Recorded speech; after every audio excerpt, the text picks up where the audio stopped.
नेतृत्व में ये पार्टी की। देखिए खास बात बीजेपी के वरिष्ठ नेता हुकुम सिंह के साथ इस रविवार शाम 6 बजे सिर्फ चैनल 1 पर।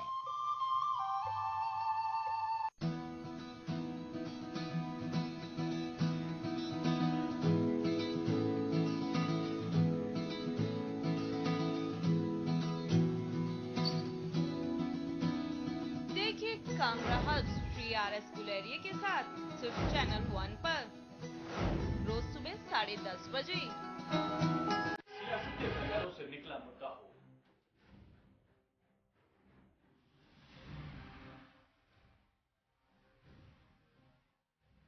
या फिर हो बाजार का उतार चढ़ाव,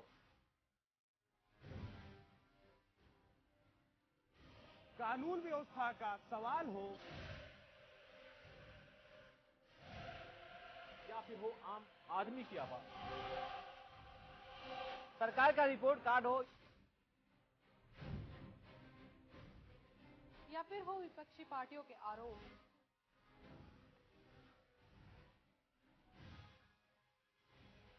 उत्तर प्रदेश की हर खबर पे रहेगी हमारी पैनी नजर।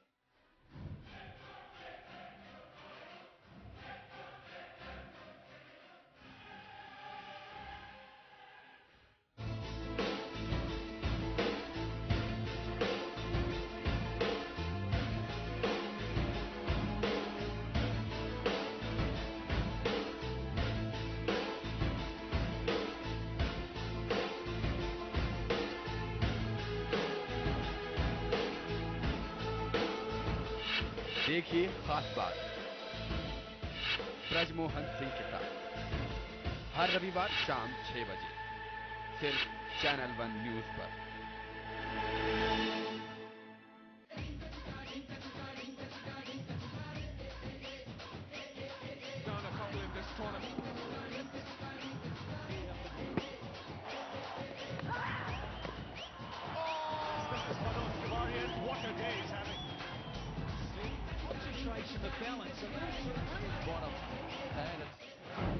क्रिकेट ढिंका चिका 15 अप्रैल से 2 जून तक रोजाना शाम 7:30 बजे सिर्फ चैनल 1 पर। सियासत के किनारों से निकला मुद्दा हो,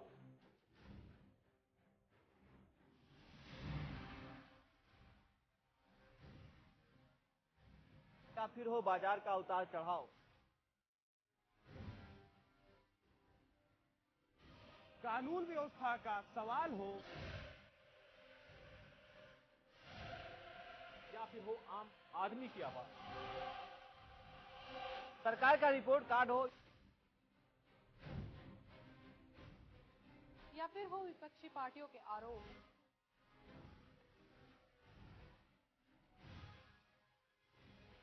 उत्तर प्रदेश की हर खबर पे रहेगी हमारी पैनी नजर।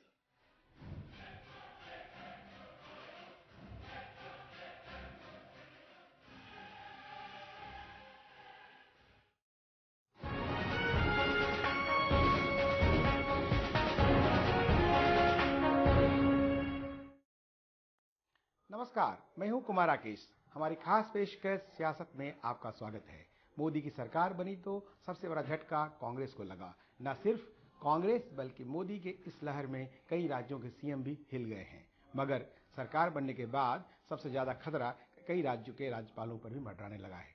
गुजरात से लेकर दिल्ली और दिल्ली से लेकर बिहार तक के राज्यपालों को बदलने की सुगबुगाहट सियासी फिजाओं में तेज हो गई है। सरकार बदले जाने के साथ ही शुरू होती है राजभवन की राजनीति। जिसकी सरकार बनती है वो अपने नेताओं को राजभवन भेजने के लिए पिछली सरकार में राज्यपाल को हटा देता है। 2004 में जब एनडीए की सरकार गिरी और यूपीए की सरकार बनी तो यूपीए सरकार ने सबसे पहला काम राज्य के राज्यपालों को बदलने का काम किया। अब बारी बीजेपी की है। ऐसे में खबर यही आ रही है जबकि कई राज्यों के राज्यपाल को बदलकर बीजेपी से जुड़े नेताओं को राजभवन में स्थापित किया जा सकता है, जिसके लिए सियासत शुरू हो गई है।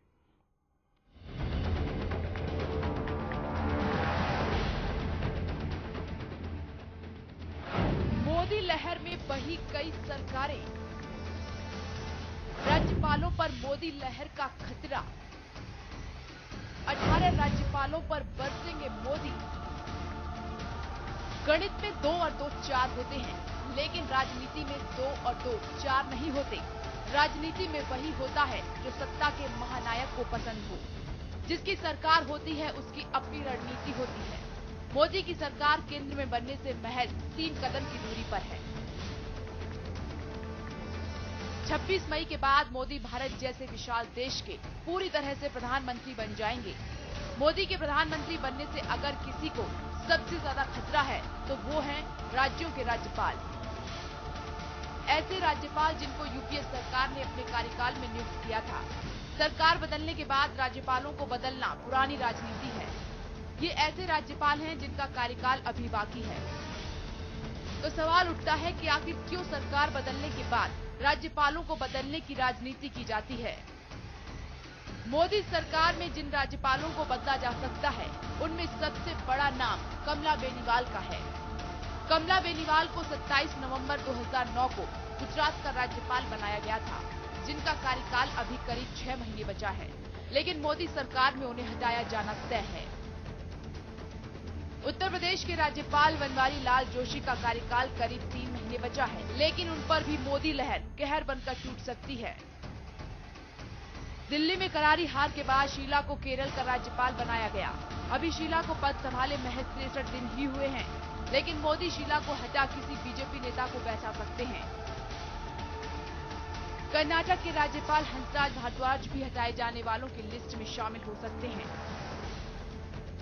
हरियाणा प्रदेश के राज्यपाल जगन्नाथ पहाड़िया को हटाया जाना तय माना जा रहा है। पहाड़िया को यूपीए कार्यकाल में नियुक्त किया गया था। असम के राज्यपाल जानकी वल्लभ पटनायक को भी हटाकर किसी बीजेपी नेता को असम का राज्यपाल बनाया जा सकता है। हिमाचल प्रदेश की राज्यपाल उर्मिला सिंह को भी अपना पद गंवाना पड़ सकता है। महाराष्ट्र के राज्यपाल को हटाया जाना तय माना जा रहा है। के शंकर नारायणा का कार्यकाल अभी 8 महीने बचा है। पंजाब के शिवराज पाटिल को भी हटाया जाना तय माना जा रहा है। पाटिल के भी करीब 8 महीने का कार्यकाल बाकी है।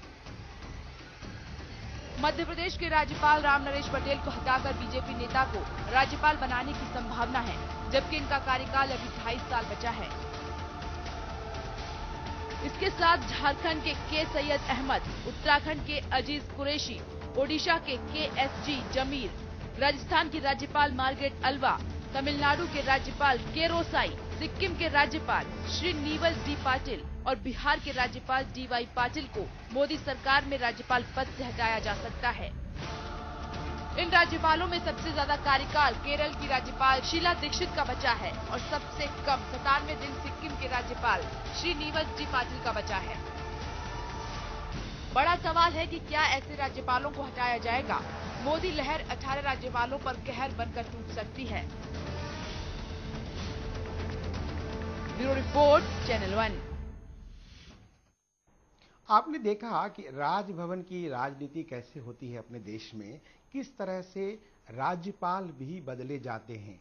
राज्यपालों की जो भूमिका है वो अलग किस्म की भूमिका हमारे देश के संवैधानिक व्यवस्था में।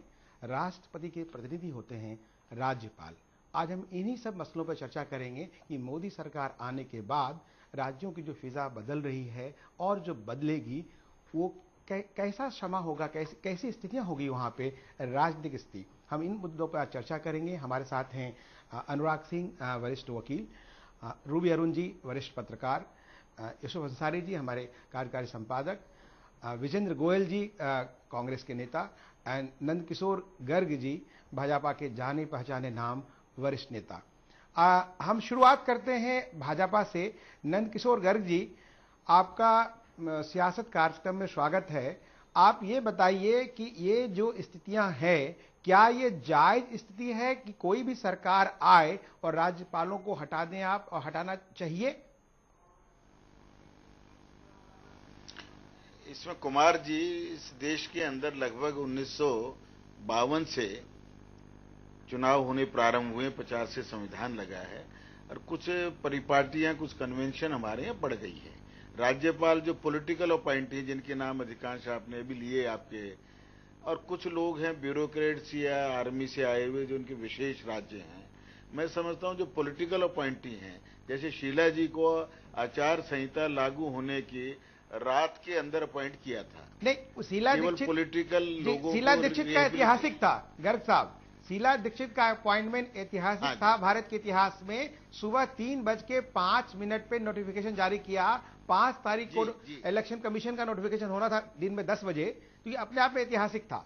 इसलिए ऐतिहासिक चीजों को, और जो राजनीतिक अपॉइंटी हैं उनको स्वयं, मैं समझता हूं 26 तारीख के बाद वो स्वयं उनको अधिकांश इस्तीफा स्वयं दे देंगे और हमारी भाजपा सरकार को इसमें कुछ करने की आवश्यकता नहीं पड़ेगी, क्योंकि इतने समझदार वो लोग भी हैं। उनका आधार यही था ना कि वो कांग्रेस के नेता रहे हैं, राजनीतिक क्षेत्र में सक्रिय रहे हैं, और अब राज्यपाल दोबारा भी सक्रिय होने लगे जब से मोतीलाल वोरा जैसे लोग हैं जो राज्यपाल रह लेते हैं फिर राजनीति में आ जाते हैं। तो मैं समझता हूं इन लोगों को अब अपने अपने घरों में आराम करने की मनोवृत्ति बना लेनी चाहिए। हाँ, जो ब्यूरोक्रेट से बने हुए हैं, जिनके स्पेशल हैं, उनके बारे में मैं समझता हूं कि कोई भी सोच विचार करके ही हम आखिर इस देश को 125 करोड़ लोगों को आशा और विश्वास उनका जगाया है।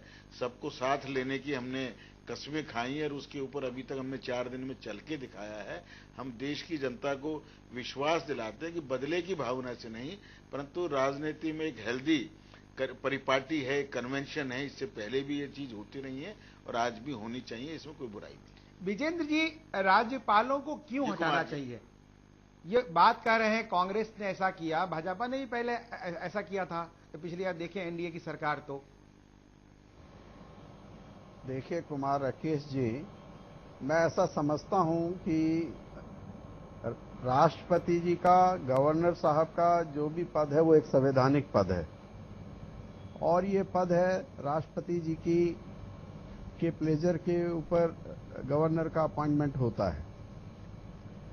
अभी ये सिर्फ महज अजम्पशन है मीडिया की, आप लोगों की, कि गवर्नर्स को हटा दिया जाएगा या कांग्रेस ने जो गवर्नर लगाए उनको टर्म पूरा होने से पहले उनको हटा दिया जाएगा। मुझे नहीं लगता कि मोदी सरकार ऐसा करेगी, और अगर ऐसा वो करेगी तो ये मैं समझता हूं कि जो संवैधानिक सिस्टम बना हुआ है उस पर कुठाराघात होगा।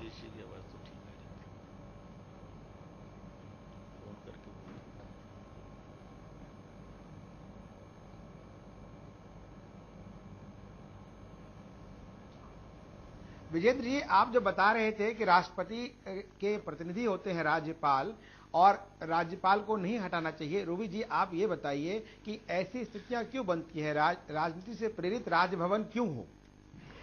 दरअसल ये परिपाटी चली आ रही है, जैसा कि गर्ग साहब कह रहे थे। उन्होंने बड़े इशारे में ये कह दिया कि राज्यपाल खुद ही समझदार हैं और उन्हें इस्तीफा दे देना चाहिए, हट जाना चाहिए अपने पद से।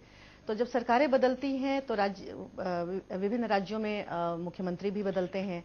विधानसभा के भी हालिया चुनाव हुए हैं जिसमें भाजपा के कई मुख्यमंत्री बने हैं कई राज्यों में, और वहां पे कांग्रेस के नियुक्त किए गए राज्यपाल हैं, और राज्यपाल और मुख्यमंत्रियों के बीच में समय समय पर टकराहट होती रही है। जैसे कि एक उदाहरण के तौर पे हम कमला बेनीवाल का नाम ले सकते हैं। जब नरेंद्र मोदी मुख्यमंत्री थे गुजरात के, तो कई मसलों पे इनकी आमने सामने टकराहट हुई। तो सबसे पहले ये कयास लगाया जा रहा था कि सबसे पहले उन पे गाज गिरेगी, लेकिन जैसा कि खुद ही हमारे भाजपा के मित्र कह रहे हैं कि बदले की भावना से कार्रवाई नहीं की जाएगी, और हम सबको साथ लेकर के चलने में यकीन करते हैं। तो मोदी सरकार जिस बहुमत से सामने आई है, जिस भावनात्मक लहजे का इस्तेमाल नरेंद्र मोदी फिलहाल कर रहे हैं, उनकी जो भावभंगिमा है जितनी संजीदगी से भरी हुई है, लोगों को वो यकीन में लेने की कोशिश कर रहे हैं, और बार बार ये कह रहे हैं। ओथ में उन्होंने जिस तरीके से सारी अपनी पड़ोसी देशों के लोगों को न्योता भेजा है उसमें शामिल होने के लिए, तो एक सांप्रदायिक सौहार्द, एक सामाजिक सद्भावना का संदेश देने की वो कोशिश कर रहे हैं। आपने सामाजिक सौहार्द की बात की, सद्भावना की बात की। मनोज वर्मा जी हमारे साथ जुड़ चुके हैं, हमारे पॉलिटिकल एडिटर हैं। मनोज जी, ये जो राज्यपालों को हटाने की जो प्रवृत्ति है, एक परिपाटी की बात कर रही थी रूबी जी, क्यों हटाना चाहिए राज्यपाल को? जो राष्ट्रपति के प्रतिनिधि होते हैं वो राज्य के हैं, वो राष्ट्र के हैं, और राष्ट्रपति जब भी संबोधित करते हैं देश को तो किसी पार्टी की सरकार हो कहते हैं मेरी सरकार। देखिए राकेश जी, ये बात कहने में तो बड़ी अच्छी है, और सैद्धांतिक रूप से भी ऐसा ही होना चाहिए कि राज्यपाल है या केंद्र की सरकार है, सब देश की ही सरकार के लिए, तो देश के लिए ही काम कर रहे हैं। लेकिन जब एक कोई नई सरकार आती है तो अपने हिसाब से भी कुछ अपने प्रतिनिधि वो चाहती है कि राज्यों में हों, खास तौर से ऐसे जो केंद्र और राज्यों के बीच एक समन्वय का काम करें, ना कि टकराव का कारण पड़े।